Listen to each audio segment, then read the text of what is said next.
Let me introduce you to Bat Cave, North Carolina. Along with Chimney Rock and Lake Lure, this is one of the hardest hit and most devastated areas by Hurricane Helene. And make no mistake, they're still busy picking up the pieces and trying to bring things a little bit closer to normal.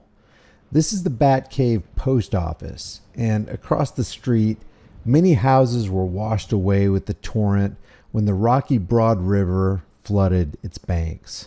And we're talking about lives uprooted and devastated in an unexpected flash flood that caught pretty much everybody by surprise.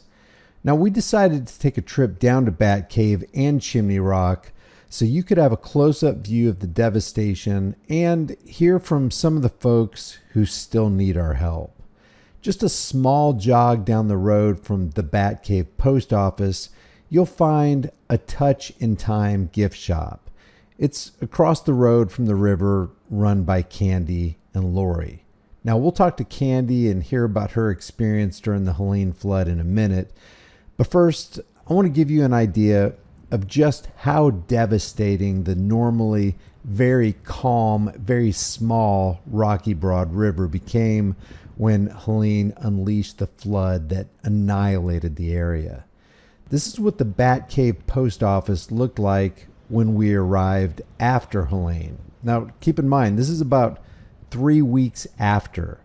And you wouldn't know it, but this road was once nicely paved with a yellow line in the middle and a white fog line on either side of the road, and houses and businesses were lining the river side of the street, and shrubs and trees and light poles. Now, as we weave through before and after footage, it becomes apparent that the road is gone, curbs are gone, houses and businesses are gone or destroyed, shrubs and trees and lawns, they're all gone. It's replaced by river sand or just uprooted altogether. Telephone poles have been ripped out and broken off. Power lines are down. And when we were there, electricity still had not been restored 3 weeks after Helene went through.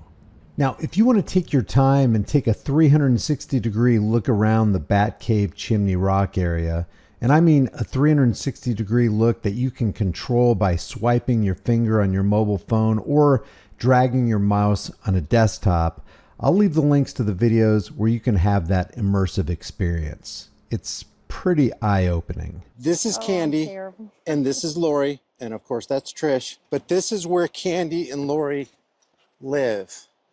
And right across the street, or if you want to call it a street from where they live, what is the name of that river right there?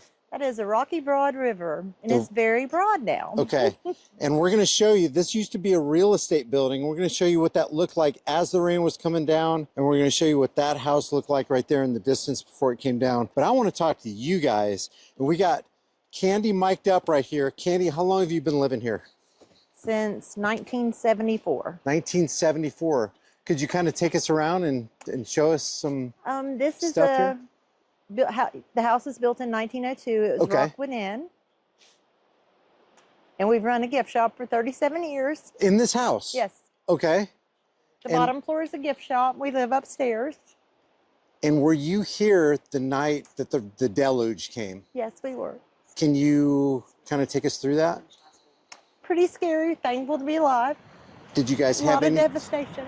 We've been hearing on the internet that there wasn't a lot of time to prepare. Is that true?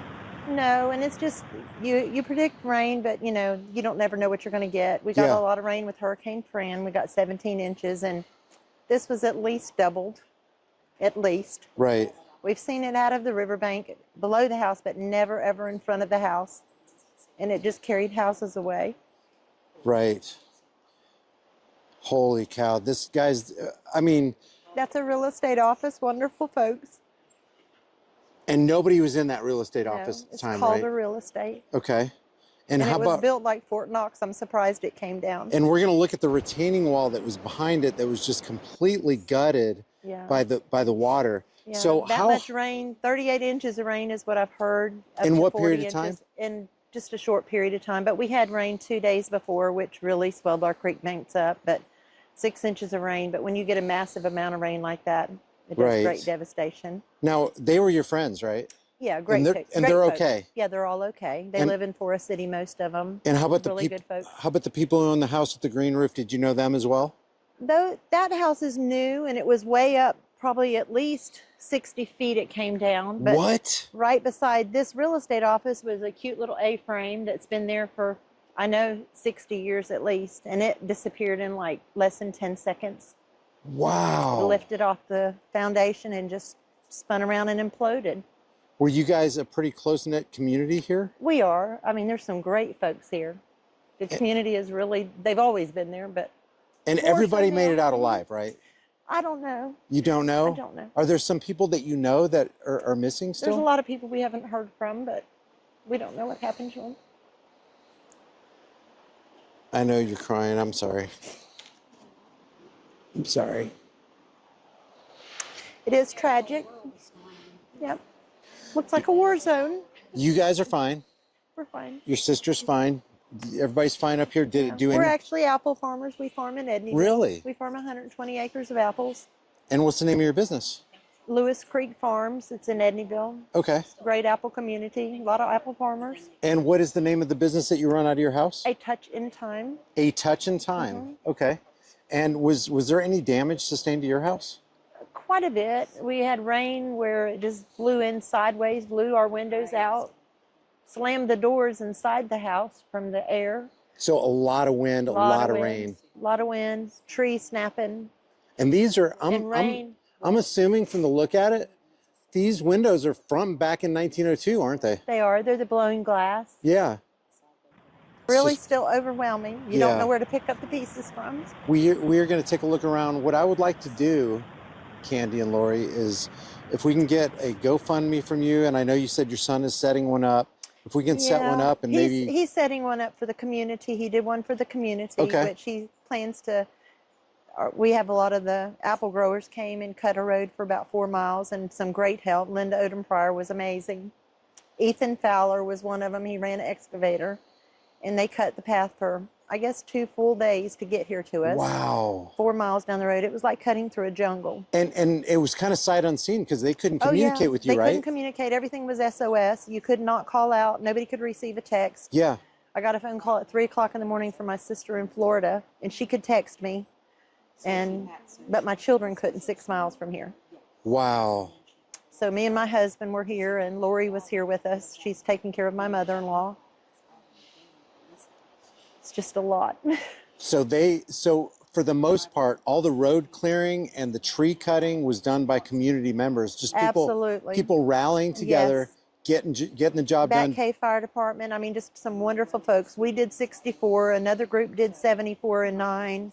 We cut 2 miles up number 9. I know the guys did. Got our dogs out, our most important thing. Good, good. Our Great Pyrenees and Rockweiler and a little Australian Shepherd. Well, it's good to know that you guys We had to made pull it them out. across the river. Really? With a harness, yes. Because there was no road. So we couldn't get across the bridge up there. So they had to pull them with a rope with a harness on them and got them across to safety. And we were airlifted out. Really? Right there in the front yard. And where did they take you? They airlifted you right here? Right there in the front yard. They landed that chopper right in the front yard. Was it where we got married 45 years ago, as a matter of fact. Really? Yep. So was it a military helicopter or private? It was military. Okay. Like a Chinook, a double? Okay. He landed it right there. And they airlifted you? They took us to the Justice Academy in Edneyville because the roads were too treacherous for us to get back up. Okay. The young folks could do it, but we could not. And how long did you have to stay away from your house? We've come back 3 times, I think. It's just really hard. Yeah, yeah. Coming in 74, and we came in with the Ranger a couple times. Now, do you guys have power restored? They just put the temporary pole in today. Okay. So we're not turning anything on yet until we check it all out, make sure everything is okay, because with all the rain and everything and it getting in the second floor, we don't want to turn anything on, so we're being real careful. So naturally, without power, everything in the freezer, everything in the refrigerator, everything just that was perished. A nightmare. Are you in need of anything right now with the winter coming? Lots of prayers. Okay, a lot of prayers. Does this run on propane? Do you need propane? It does clothing? run on propane. Our propane tank flipped over. I don't know if that was one of the things. Everybody's propane, you could smell it for days, it seemed like. And But ours is upside down, so I don't know how we'll get it stood back up until they can get a road in here where they can get to us. We're going to get you whatever kind of help we can get you. And Thank you. yeah, because I mean, like America, when stuff like this happens, we can band together. The problem is, like, when people are so far removed from a problem, they're like, oh They don't yeah, that know happened 3 weeks ago. They're probably Yeah. fine. And, you know, nothing could be further There's a from the lot truth. of people down here that need help. And I talked to a couple folks down there that are with the volunteer fire department. They said about 135 people live up in this way from here Yeah, to it's Chimney not Rock. high volume population, but good folks, let me Yeah. tell you. Yeah. And they're wanting to stay with their stuff and, They're wanting to stay here. That's their home. and rebuild. Yeah. And they want to rebuild and salvage what they can. Right. And they will. Yeah. Yeah. Lord well, willing. especially with, you know, friends in America Yep. helping you. That's what being American's all about, right? Yep. Well, hey, I really appreciate it. Thank you very much for giving. I know that. Thank you. I know this was hard. I know it was It hard. is. The name of the building is Rockwood Inn. Okay. 1902. It was built in 1902, and he was doing something on that. I'm not sure, but he did a separate GoFundMe for the community. Rockwood Inn is what? Rockwood Inn was what this was originally a boarding house Oh, from here okay. to Tennessee. This was really okay. This was the original building Okay. from 1902. All right. So what I'm going to do, guys, is I will leave the link. We're going to set up this GoFundMe or whatever it's going to be, and I'll set up the link so that you guys can give directly to Candy and to Lori. Aw. And my husband is Tony. and Tony. Tony's okay, my wonderful husband. Is Tony here today? No, he's at the farm. Okay. We're right in the middle of juicing and still trying to pick our harvest, Oh, what's okay. left of it. We Yeah. got a lot of damage up there. Our culverts were out and lost a lot of apples and trees. And Right. some people have lost all their orchards that just washed away. Well, what I'm going to do is I'm going to leave the links in the description below, and we're going to get her some help and get some of these folks down here some, you know, the help that they really, really need. Because, I mean, everywhere you look here is just absolute desolation. And it's unbelievable that that house right there was 60 feet up there, and it just came down in the heavy rain. So None of us is greater than all of us. These people still need our help. All the support links, including the 360 footage if you want to take an interactive look around, will be in the description and in the pinned comment. And stay tuned because I got way more videos like this coming up and a lot of interview videos in the works. Subscribe, hit the notification bell, like this video, share this video, and I'll see you in the next one.